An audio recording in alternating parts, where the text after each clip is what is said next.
Free education in Kenya, is it really possible? Yes, it is. When the late president said it's possible to have free primary education, it looked like an impossibility. It was like a dream, and people said, where will he get the money? Right now, the thought of free universal education seems like a dream, but really, come to think about it. If we collect all the funds in various scholarship, bursary, and education loan schemes and eliminate the multiple levels of management in these systems, there is a lot of money.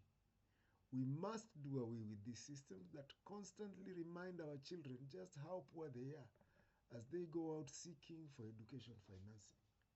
If we relook at the structure of tertiary education in Kenya, we may notice that we have set up a structure that sets up each university as an independent unit that depends on the government and yet cannot sustain itself because of duplication of roles in courses and independent management structures that really do not serve the interests of the economy of this country.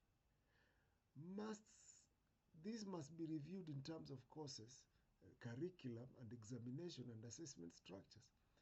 If we can also harness the power of alumni associations to develop infrastructures of the universities, we may realize that there are a lot of resources that presently are not being put to use, with all these universities depending supremely on the government funding for their infrastructure development. If after doing all of this, we cannot get enough funding for education, we can have an education levy. Let's do away with the housing levy and have an education levy. This will cause our children to go to school without a problem. And by the way, this will free a lot of resources for investment.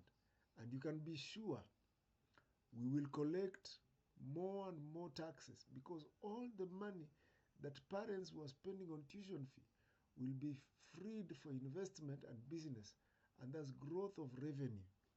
This is a journey we must take. Why? Because every opportunity denied to any child is a loss to this country, because no one has any idea which child will be a scientist, an economist, and a doctor, or an engineer, or an Olympiad. We do not know who will be a philanthropist that will ensure healthcare improves and changes the narrative of the Kenyan education system.